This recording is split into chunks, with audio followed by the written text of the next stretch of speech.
Welcome to the Studio Chat podcast, the podcast designed to be your companion in the journey of self-discovery. I'm Barbara Thompson, your host and a dedicated therapist. I'm the founder and owner of Self-Care Studio, a private counselling practice. With my clients and courses that I create on this podcast, I'm committed to ensuring that you have the support that you need. I created this podcast as a space for you to feel a sense of connection and a reminder that you're not alone in this thing that we call life, this adventure.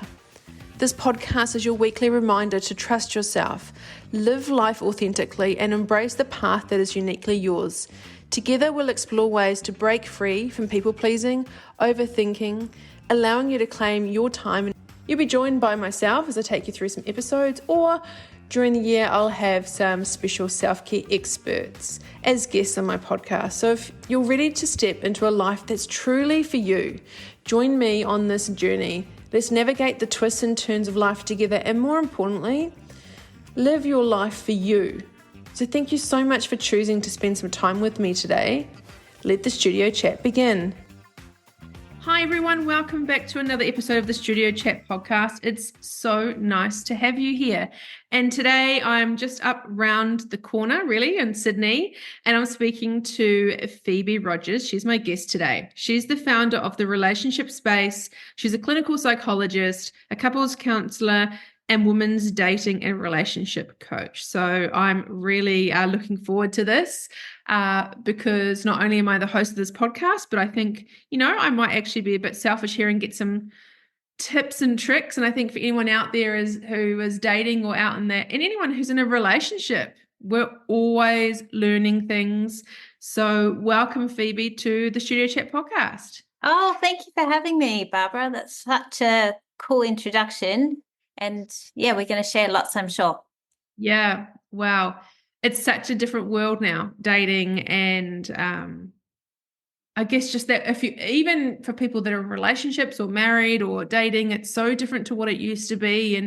And back in the day, it used to be you'd meet someone out or through friends of friends or at work. And now it just feels like, again, from my personal perspective, being a single female that and of a certain age, that where are those good ones, or like everyone's kind of attached or taken, and then the ones that are left, you kind of go, oh no thanks, really.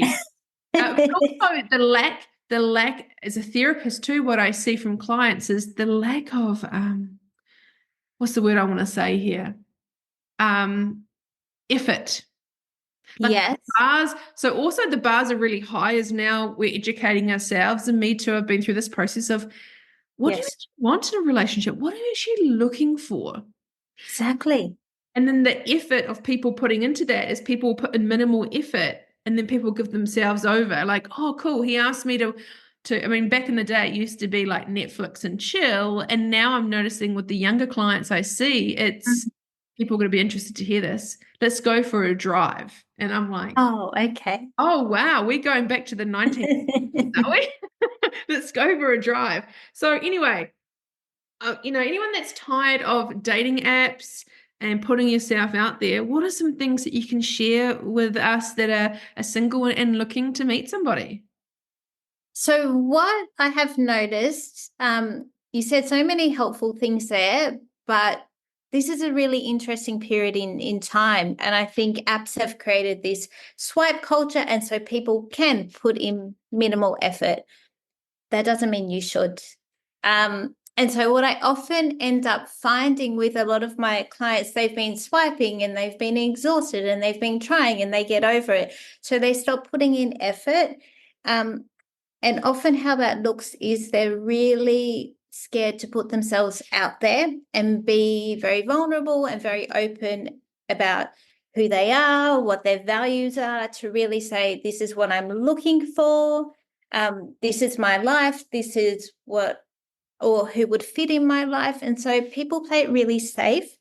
And so often, I'll look at people's profiles and I find they're quite generic. So there might be a photo, there'll be a little statement, but it's not really sharing who you are, right? And so then that's one barrier to get to know you.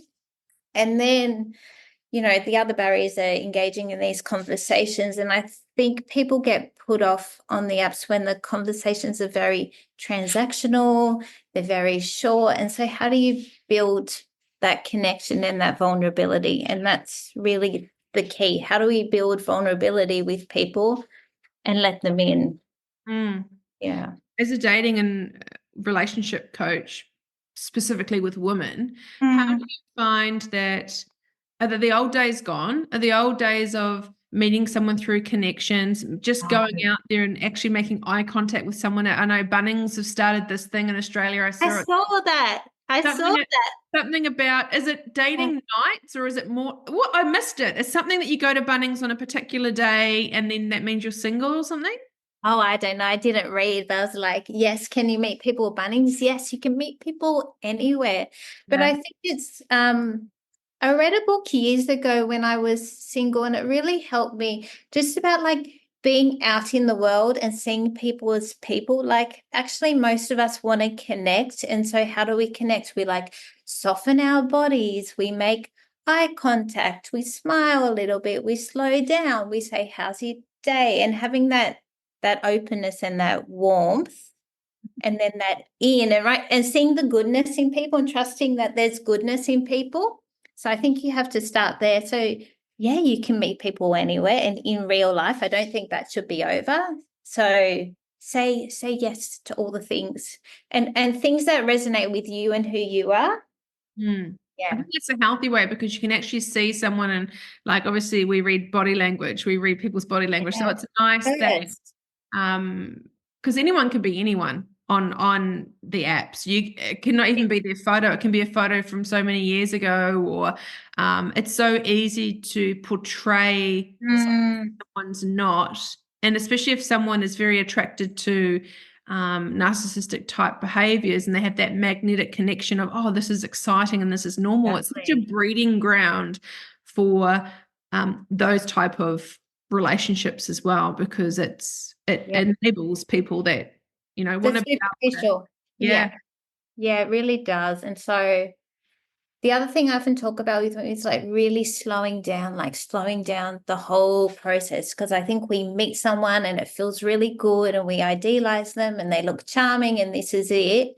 It's like you just don't know someone for such a long time, actually.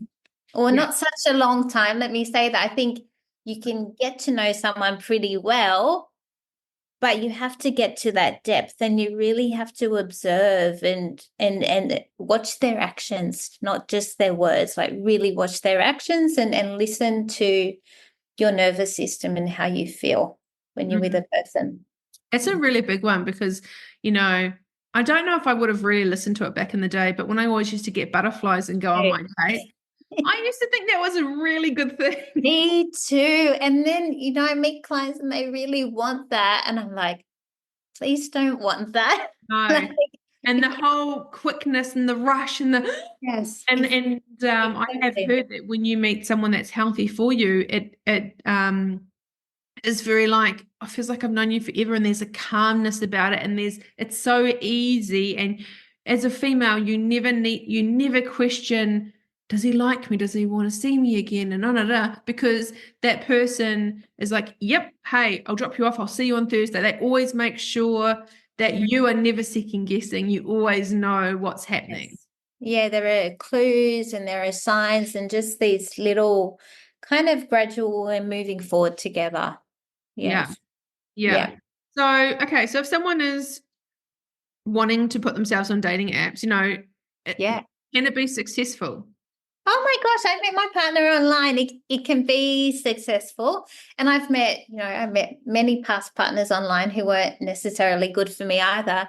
So just treat them like the real world. Can they be successful? I do couples therapy with people with really happy relationships. Yes. And I feel like I'm so lucky in some ways to be alive in this time, actually, in this time, in this generation. Like, I work in a very female dominated profession. I'm an introvert. You're probably not going to find me at the pub. Right. It takes a bit to get to know me, which is like a lot of us. And I think then online apps can be a really nice in for people, actually. And they can work, right? If you're there with the right intentions, curiosity, open heart, transparency. Okay. So what do we, obviously the red flags are the ones that, Hmm. um, I don't know. I was speaking to an American friend and she was like, oh my gosh, Barbara, on our dating apps, every Hmm. second photo is a guy holding whatever they've killed. Like it's a hunting Oh, thing. that. Yes. It's like Yes. that apparently is really big in the States. Like Yes, I'm they have no sure. top on, or it's a half nude shot, or they're holding something that they've just killed. And they get like that. I think does that resonate for you? Is that who you are? Is that your values? Is that aligned? Because it's not enough to love each other necessarily or to like each other, but are your lives going in the same direction? Right? Mm. Do you Okay. value the same things? So if Yeah. someone's single right now listening to this and they're like, I really want to meet someone, Yeah. what's a couple of tips that you could give some point them in the right direction of what to do? So much. So I think always look back at your history and where you went wrong, because I think most of us, I went wrong at some point, right? And so who are you drawn to? What are your patterns? What do you attract? What are your biggest fears? Kind of know and understand your wounds, and maybe we'll get into that even more because there's so much there. So really understanding history, um, and where you went off track. And then it's a really good place to start, right? If you're ready to date, if you're open, you can define what you want right now. Um, so I talked to him about, defining your values, what matters most to you in a relationship, what's your life direction, what qualities do you bring to a relationship, what would that ideal partner bring? Like really, really dream. Because I think Mm. sometimes women play it safe and small, like we think we can't have it. And so start to visualize it and imagine it and write it down and really picture it. And then use those values and those passions and things that are meaningful to you on the app and base your profile around that. And have, pictures that are very authentic and very true to who you are and how you live your life. Um, and then match the energy of the people you're communicating with. So I think you can get like pretty exhausted, pretty burnt out, and it can often be because we're giving so much, right? And we're keeping the conversation going. And so I think just watch the exchange and guard your own energy. Mm. And I think you see it as an addition, because I think a lot of us, it can be the thing that we do to find love rather than an addition to, my life or to how I date or, yeah. Yeah, thank you. That's some Yeah. really helpful tips. I think it's important for us to go back on our history and think of the relationships we've had. Even it doesn't have to be a relationship, it can be just dating or how we've met Or people. even friendships, like we do those patterns everywhere, actually. Yeah. Yeah. And also, I love that you said dream. I do say that to my clients too, Yeah. is nothing's like go to town. Like who do you want? Like Correct. no, and make it go big or go home. As in, a lot of people are like, "Oh, I couldn't ask for that." That's so. Like people go, "Oh, I want to say he's good looking, but oh, that's so Oh, yeah, I'm being so vain or yeah, whatever. yeah." And I'm like, "Oh my God, what does he look like? Tell me." Like, yes, he's good looking. Tell me all the details. What do you find Yeah. attractive? Yes, exactly. Because I think a lot of women, like we're givers. And so it's actually to get into that place of what do I want to receive finally in my life? Yeah. Yeah. That's Yeah. beautiful. What do we want to receive? Yes, yes. And also, something that I read a long time ago, which really resonates with me, and I find myself repeating it in my practice a lot, is Mm, how someone shows up in the beginning. They never get it mm, within. I mean, this is if they want to do work on themselves or they are, or continuing, that's a different story. But correct. most people, how someone shows up in the beginning and it's all that fun stuff and all the exciting stuff, it doesn't get any better than that. So what I mean by that is say you go on a couple of dates and oh yeah, it's so exciting and it goes really fast and it's amazing. And then all of a sudden you notice that he has a short temper or Mm, does something and you go, oh, that's not okay. And then after a few months, you never get that snippet of those first 6 months or the first few dates. And that's what I always often share is just be wary of, like you said, you never really know anyone. Yeah. And really, how many of us actually know ourselves? Isn't that a good point? Like we always look at externally and go, oh, how much do we really know this person? Yes.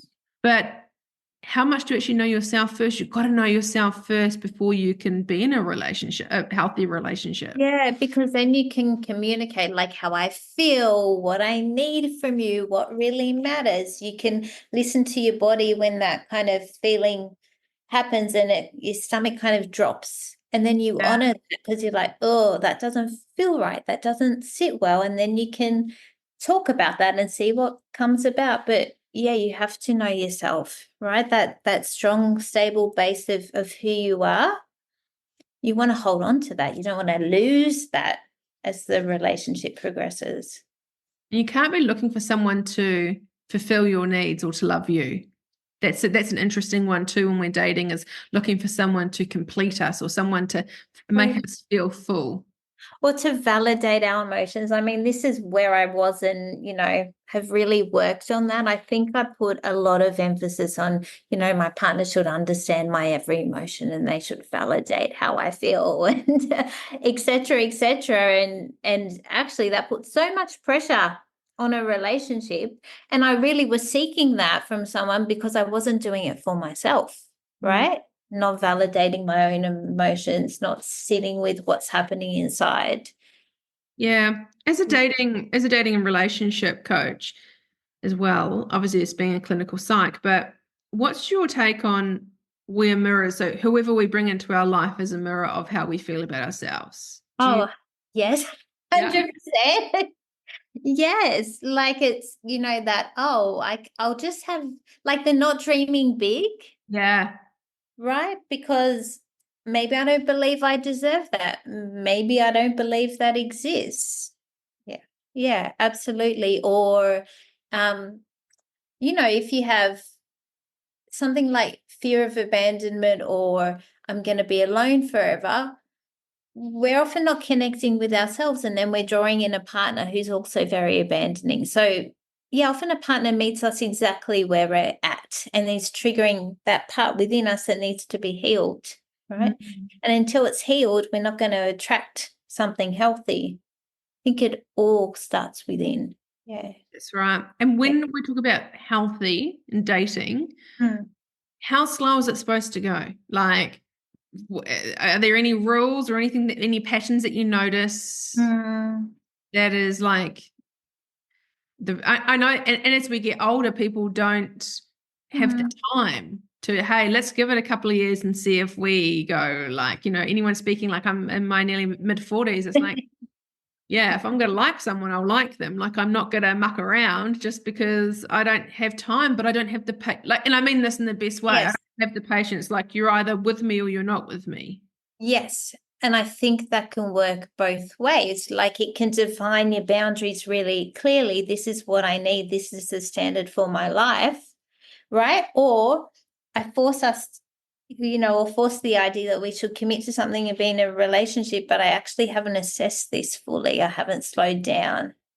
Yeah. Yeah. It does. It just takes time. And, I was a big rusher. I used to rush and it's like, 2 months together and we're moving in or, we're getting engaged or all these crazy things. And I think when you do that, the love kind of and the excitement kind of you're in that fog and haze, aren't you? And you miss all the underlying stuff. So you want to be seeing people consistently over a period of time. I think, those things you were saying, like, oh, I don't like that. That's going to be there. We just have to look.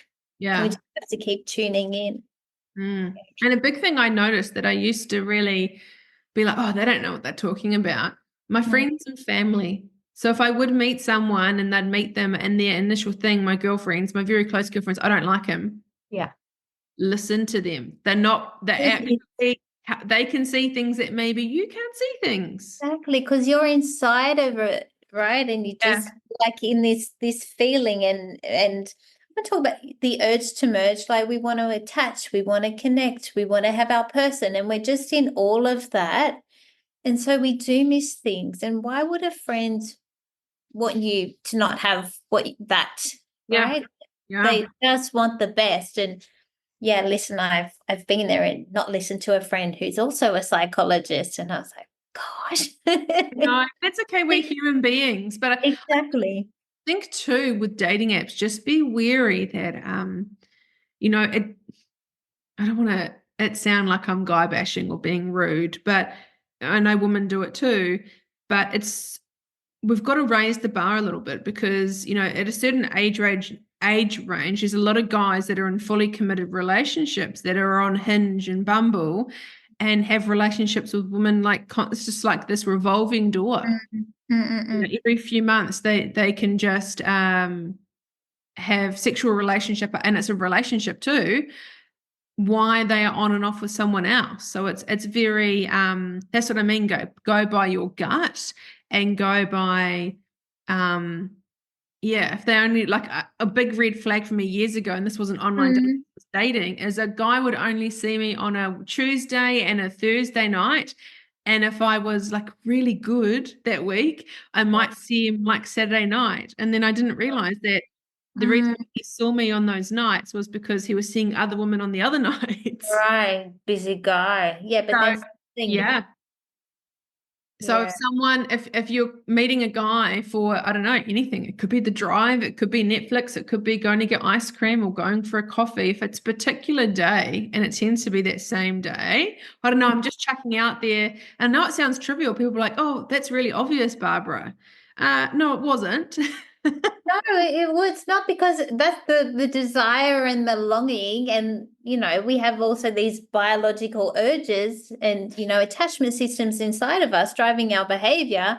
When we want to connect, it's not obvious. And it's also, I think it's not obvious if we have a background where we've grown up, say parents aren't emotionally available, we've had a history of relationships where a partner hasn't been emotionally available, and that's been our norm.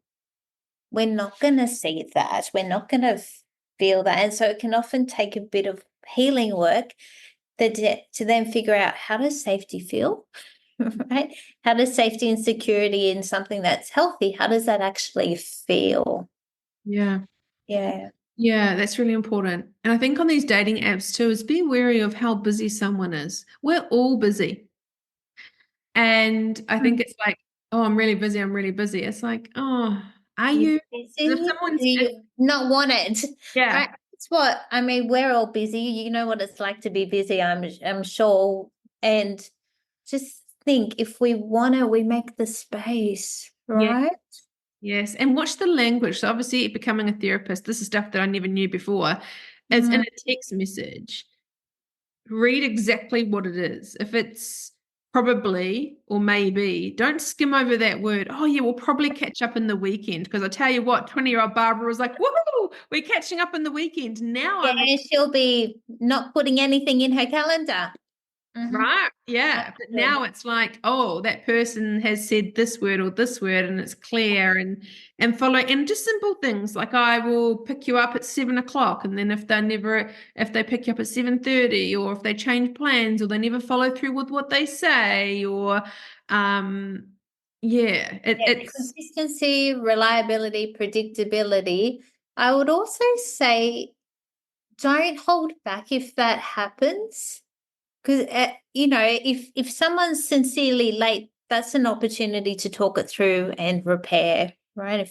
And just try and get some understanding, because it might actually be workable. Some of these things, I think, oh, person's late, we might not say anything, we're scared of being assertive. Say something and see what happens. Yeah. Yeah, that I like that. Yeah.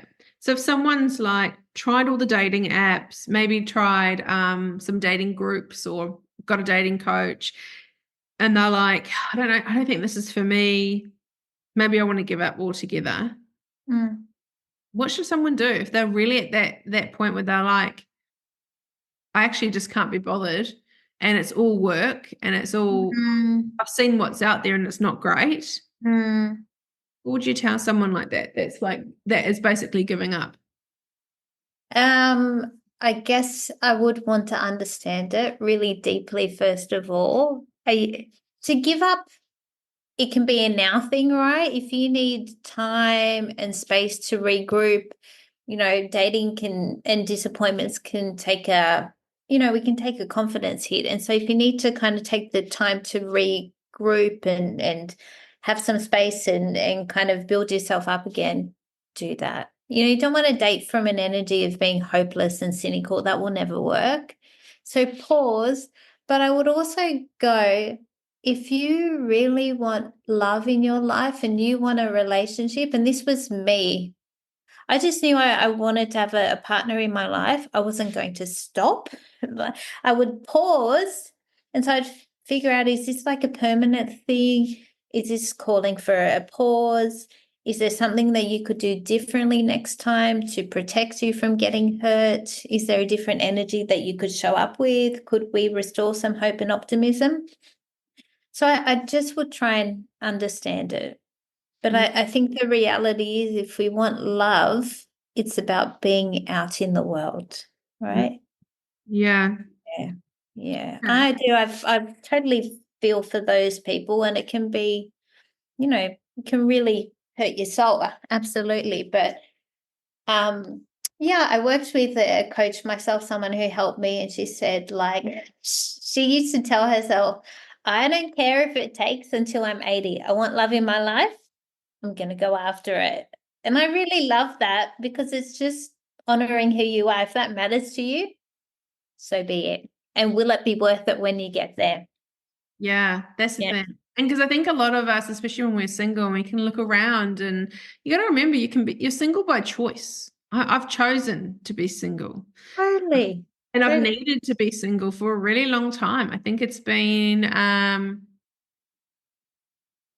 6 years. Mm, This month, 6 years. there Um, you go. and I've needed every single bit of it. Mm, And mm. I often wonder, I go, oh, yeah, be nice. And then I'm like, ugh, no, I just. Well, I think wherever you are, there's beauty in single creates time for yourself, for your own needs, just building the life that you want on your own terms. Um, yeah, and I also think it's how we talk about being single. Yeah, it's Like, single but being open. So it's like, oh yeah, if the opportunity comes up, I'll definitely say yes.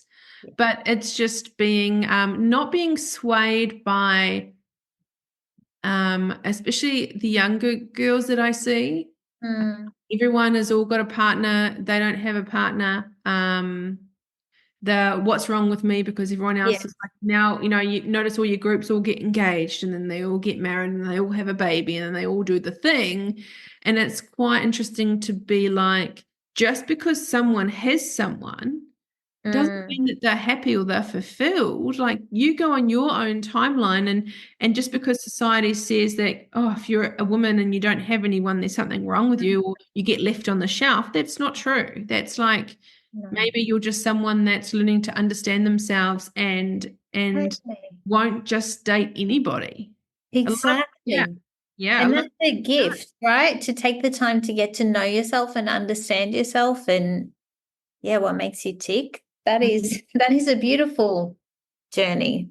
it is. It's really special and beautiful. I just wish more people would understand that it's such a really nice thing. Like I actually really, really love it and I want someone out there. But I guess it's kind of different. I guess if I was, yeah, so I'm going to be 44 soon. So at my age, if I hadn't been married before and done all that, maybe my outlook on being single would be, Mm, mm. but it feels like I've been there, got the t-shirt, and it was really shit for me. I was like, Oh, I'm not really missing out on anything, but when the person comes, yeah, I know what I'm looking for and it's great. I'm very clear. And that was never yes. what I was like.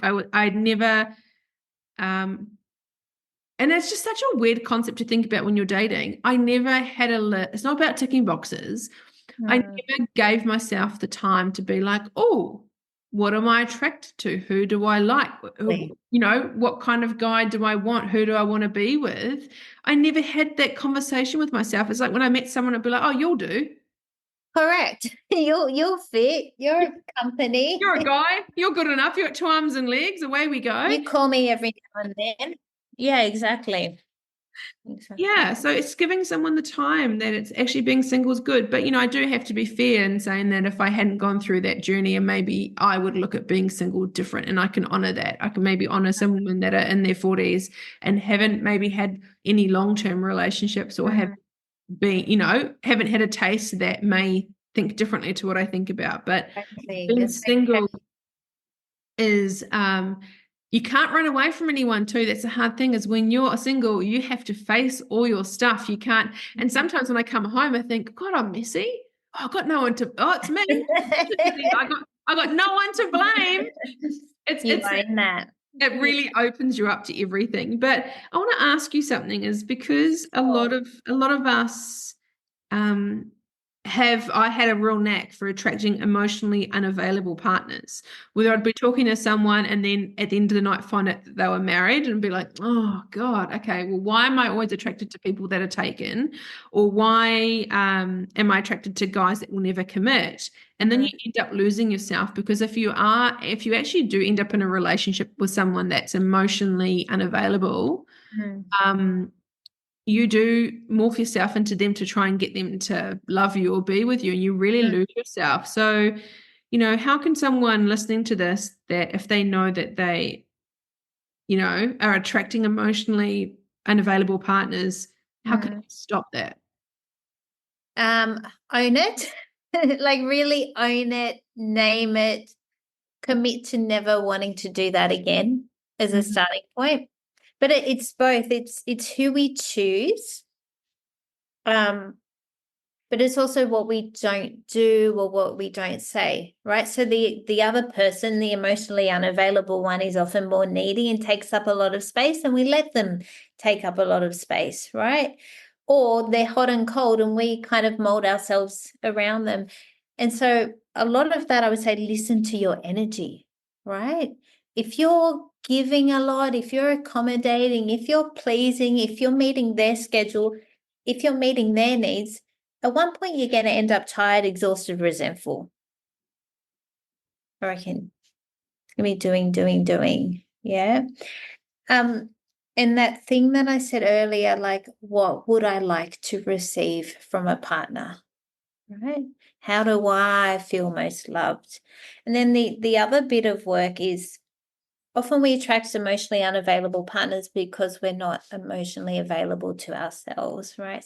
So what's happening inside for me? How do I feel today? What's triggering me? Where is that trigger coming from? Where do I feel that in my body? How can I support that emotion? How can I say, it's okay you feel that way? That makes sense. And so you become the kind of the attachment to yourself that you're seeking and that you need. So I think we start to create that model of attachment for ourselves. And so then we become clear how that's going to feel with another person. Not exactly the same. Yeah. I would say there'll be differences. I've got a great partner. He's empathic. that skill is more mine, right? And so I have to give that to myself. But he gives presence and care and support, right? So I think from becoming more supportive to myself and validating of myself, I was more able to attract a healthy partner. Yeah, because that's what I've got. So through the work I've done myself, done a lot of work, obviously, for that amount of time. I had very severe patterns that were not good, and I had to really stop and regroup and work on that, and I have, thank goodness. And part of that, I think it boils down to for me it was three things. It was worthiness, it was self-esteem, and it was my relationship with my dad. So worthiness and self-esteem actually came from my father. I didn't have any of either of those, so that didn't help. So if you don't feel great about yourself, you're going to attract shit. 100%. Right. That's exactly what, and I'm speaking about my experience, not anyone else's. No, Um, I so relate. But that's what yeah. I did. But then at the same time, when I really got into the deeper stuff, and this is why obviously therapy Mm, is great, is I could really be like, well, it makes sense. For my 20 years of my life, when I had a relationship with my dad, he showed me love. Now, my mm, dad's a narcissist and he's emotionally unavailable, but that was love to a little Barbara. mm. I go out into the world, I'm going to look for someone that loves like my dad, because to me, that's why it feels so good, because that was love to me. Exactly. It's familiar, right? And that's what we just gravitate to, what's familiar until often go, it might be familiar, but is it good? Yeah, well, I didn't know either. I thought it was good because it was so Yeah. familiar. I Yeah. didn't even know what a healthy relationship was. So the things that when I was in very unhealthy relationships for 38 years, but it was so normal for me because that's what I was Yeah. around. Even Yeah. when people would say to me, oh, maybe, I'd be like, oh, it's okay. Like, seriously, I was really living that dream of Yeah. um I had, if you don't know something, you don't know. And I honestly didn't know. And so Correct. through that, I think it's really important to know that don't don't get into the thing what a lot of people have. I don't mean to be rude when I say this, but so many people out there are in relationships, whatever type of relationship it is, they can't, they don't share their true feelings. Mm, They don't talk, and they're just in for convenience, as mm. in, well, this is kind of working. I loved you at one point. It's easy. It's We'll just comfortable. keep going. I won't be on my own. Yeah. Oh my God, I could not handle that.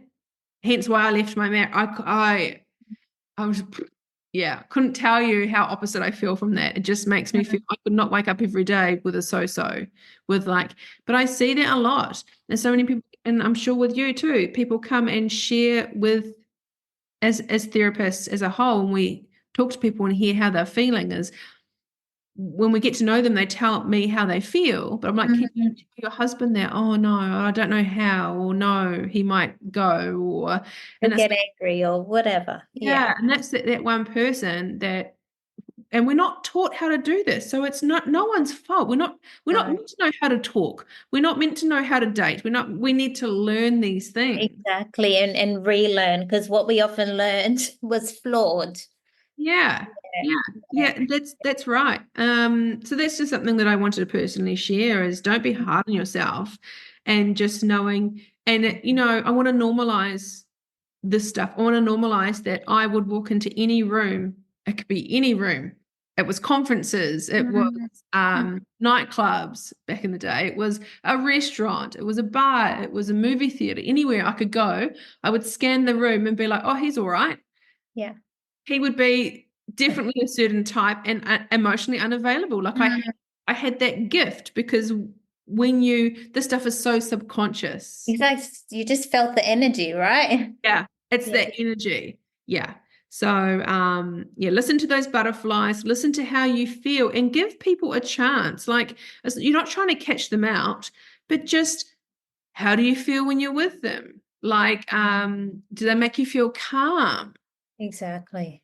But do healthy relationships, Yes. you're the best person for me to ask you this. I am Yeah. a little bit worried Mm. when I get into a healthy relationship, I'm going to be bored.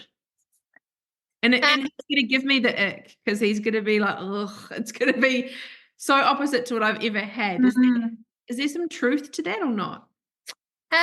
Well, I still think there's a level of working at relationships, right? Yeah. Yeah. Yeah. Can it be boring? Yeah, I think I'm just thinking about my own relationship. I don't know if we feel bored. There's just a kind of sense of kind of sameness, right? Like this is the direction that we're plotting together. But I often work hard to create, it's not excitement and not adrenaline, but like that energy of fun and playfulness. I think that's more the energy, right? Like Yeah. You're Big, talking big about, kids, playful, fun, energy. Like, let's be silly. Let's laugh together.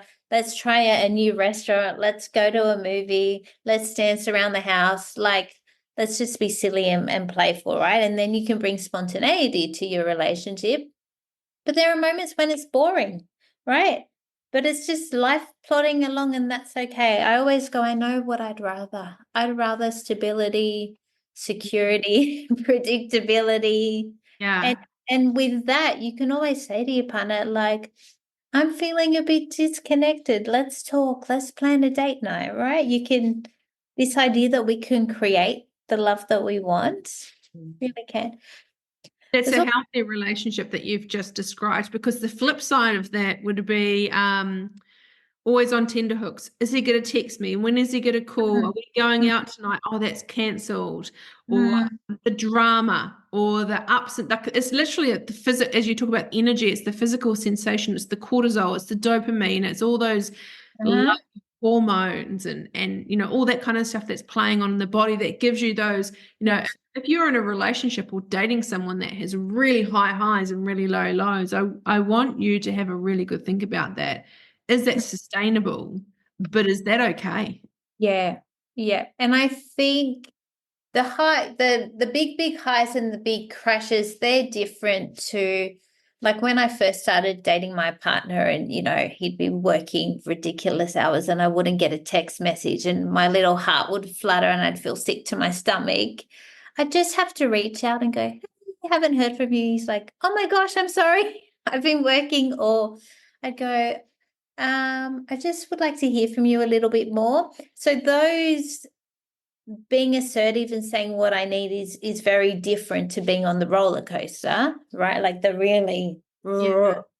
I just want to also, yeah, make clear. I think a healthy partner can trigger you, but it's about how you navigate that together.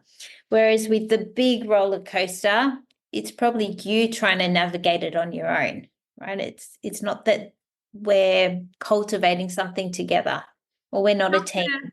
how can a healthy partner trigger you? Is that what you were talking about with he was Yeah, texting a I lot think of text messages? totally can. Yeah, yeah, yeah. If like they're preoccupied, or they've got a big work deadline, or they're in their own world, and I used to get, I'd met this person, he was great, and I was so excited, and then we'd established this beautiful rhythm, and I was hearing from him every morning, and then the morning that I didn't, well, little Phoebe would panic inside of me. She's just I'd like, be the it's not same. okay. Yeah.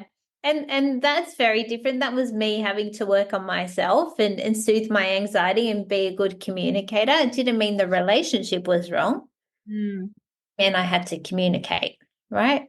yeah. And then, he was very receptive to that, which is different to, a partner giving you, silent treatment for 2 days. Yeah, exactly. Exactly. Very different. Yeah. Yeah. Okay, so if someone is dating, whether they're on the apps or they've met someone and someone asked them out, let's just talk about where to go, what to do. Um, is it best, there's so many rules, aren't there? When people talk about dating, it's like go in the daytime, don't go at night. Go where there's people, look, fair enough. Go around with these people so you're Oh, safe. Let someone know where you're going. And make it a coffee walk date or something. So if you need to leave, and then like, I don't know, from your perspective, because you're in the thick of all of this, yeah. where are some good places to go on dates? Some of my best days were at the dog park. Like, I'd bring my dog, and I think, again, or they'd bring their dog. Fun, playful, spontaneous, sunshine, and also like short and sweet. I think, my dog can only be out and about for a little bit. I also like the coffee date. I just this You're only starting to meet someone, so you want to kind of dip into their world and dip back out into your own world, and not put so much pressure on it. Yeah. So I really like the coffee date, actually. I just think and I also, I said to someone yesterday, I think it's true, like, have a phone call before you meet. Because again, like, I think that can just save your energy. That's a really good idea. Yeah. Yeah. What about FaceTime? Actually, then have it rather than a phone call, have you can do Yeah, FaceTime. even totally. You can do FaceTime, do phone. I just think, you're investing your time. Okay. So no dinner straight away. It's I like the idea with the dog park, because then the energy is focused on the dogs too. So it's not just you and the person, it's like there's something else that's Exactly. yeah. I really like that. What are some? I'm just trying to think of some other rules. Who pays? Well, I think dinner's okay. Who pays? Well, who pays? I would really love if they paid. I think that says something. I don't know if you've seen there's this beautiful video going around about the man who loves to pay. It's his pleasure to pay because she's coming out. Yeah. But Okay. I mean, like that spirit of reciprocity, or I'll get it this time, you get it the next time. But think about how you want to be treated. That says something. Yeah, that goes back to that list. And I'm just going to clarify that because the audio we've just, it's a bit windy here. So our audio might have just cut out a little bit. But what Phoebe was saying was that, yeah, I think that the guy can pay. Like, it's okay. You don't have to pay. Or just sit back and wait for a minute and see if he says, oh, I'll get this. Exactly. You don't have to, a lot of us just jump in there and say, oh, I'll get half, or oh, just wait and see. Pause. Totally. Yeah, pause. And as she said right at the beginning of this episode, pause. Take your time. We all rush. Exactly. We rush everything. We rush to meet someone. We all want the love of our life, and we want it to happen like the movies. Correct. And right now. We all want it That's right it. now. Yeah. So let's just we've got a few more minutes left. So that's dating. Was there anything else you want to talk about dating? Because I want to just quickly talk about relationship counseling before we wrap up. Was there anyone that's single right now listening to this because they've heard that we're talking about dating? Is there anything that you want them to know? Have hope, be yourself, keep at it, believe it exists. Yeah. If that's what you want. Yeah.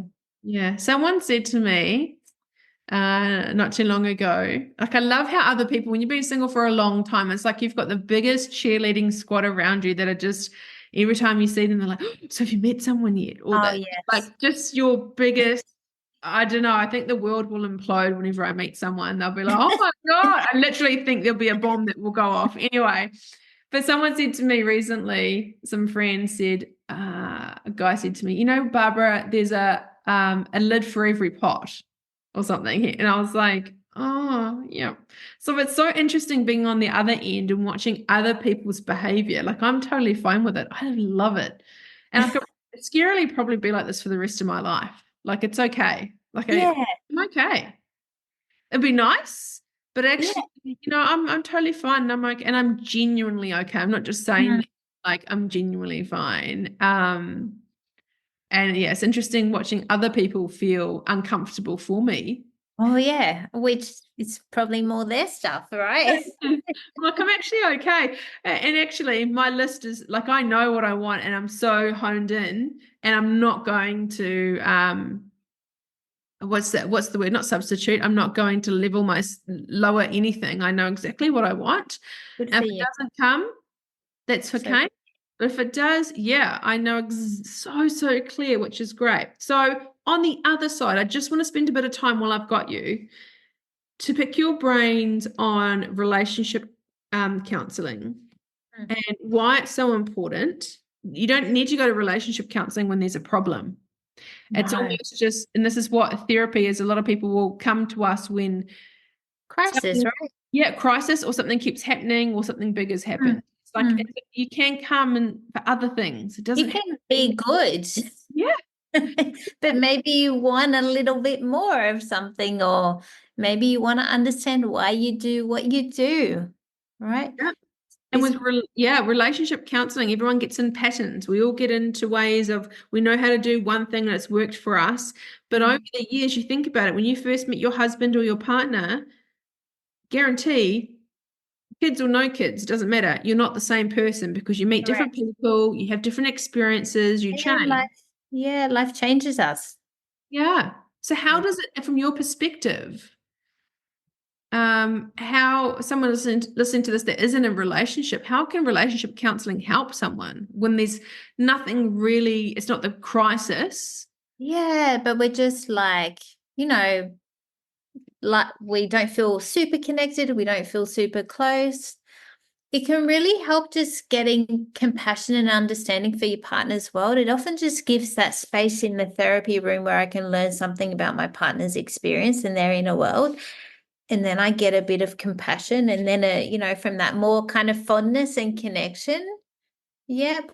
Or we just figure out, we're in this dynamic, and this dynamic tends to happen when, and if I do something just a little bit different, or I say how I feel sooner, then we shift that dynamic, right, of distance or conflict. It just can be a handful of sessions or one session. Often people say to me, like, they come back with a new lens. That's often what we need, a new lens or a new story about what's happening, because we're in this negative pattern or story. We're taking our partner's behavior personally or whatever. Yeah, and I love that you highlighted that. Saying what you want to say early, not harboring it, not resenting someone. If you feel something, say it then, right in that moment. Yeah, that's it, which can be so hard. We have our own fears and it hasn't gone well before, but it often, that pressure just releases, right? Yeah. It does. And just again, in that therapy room, whether it's yourself or with a partner, that is time where you have no interruptions. You're speaking to someone that doesn't have a hidden agenda. Actually, you cannot have a hidden agenda. And someone that is there for you in that hour. You're talking about yourself or your relationship and stuff. There is no better time to do it, because you just never have the time. You never have the privacy. I just think it's such a wonderful thing to have. Yeah, it just helps people stay a bit connected. And then I love it sometimes, and they'll go for a coffee date across the road before or after the appointment. Right. Yeah. And so, then you bring in these rituals of connection into your relationship. I love that. Oh, I love that. Oh, honestly, thank you so much. It's been so wonderful. My pleasure. We'll talk about dating mainly today. So if people want to work with you, Phoebe, like, where can they find you? So I'm very busy on Instagram all the time. So at The Relationship Space, or you can go to my website, The Relationship Space. There's lots of blogs on there about managing dating anxiety. I've got a dating journal, which is about noticing those red flags, how you're feeling inside, visualizing the dream. So there's all great resources on there. Visualizing the dream, guys. Yeah. Yeah. Visualize my dream. And he's a dream. Yeah. Yeah, for sure. You add to your dream. That's it. Yeah, absolutely. Thank you, because it's such a world where there's so much bullshit in it. There's so many rules, so many people that dating is just very confusing for so many. Yeah, and there's coaches out there that say all sorts of things and encourage you to not be yourself, and treat them mean and keep them keen. And no, you need to be yourself. So many rules right there. It's been a pleasure, and I look forward to it. I'm sure we're going to have another podcast at some stage. I hope so. About dating, because it is a world that I think really we can help a lot of people. So thank you for being my guest today. Thank you for having me.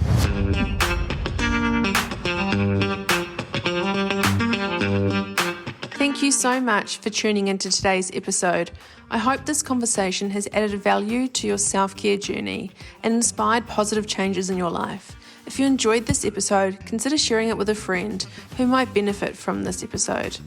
Don't forget to subscribe on Spotify or on your favourite podcast platform to stay up to date on future episodes. Your support means the world to me. I genuinely love hearing from you, so please take a moment to leave a review. Let me know which part of today's episode resonated with you the most. Your feedback guides the direction of this podcast, and I really appreciate each and every single one of you for being a part of this community. To fall in love with yourself is the first secret to happiness. To find out a bit more about the Studio Chat podcast, head over to my Instagram page, Studio Chat Podcast, or if you want to find out a bit more about my counselling private practice, head over to Instagram on self_care_studio. Or head over to my website, selfcarebybarbarathomson.com.au. I'm really looking forward to seeing you on the next episode. Until next time, take care of yourselves and keep embracing the journey of self-discovery.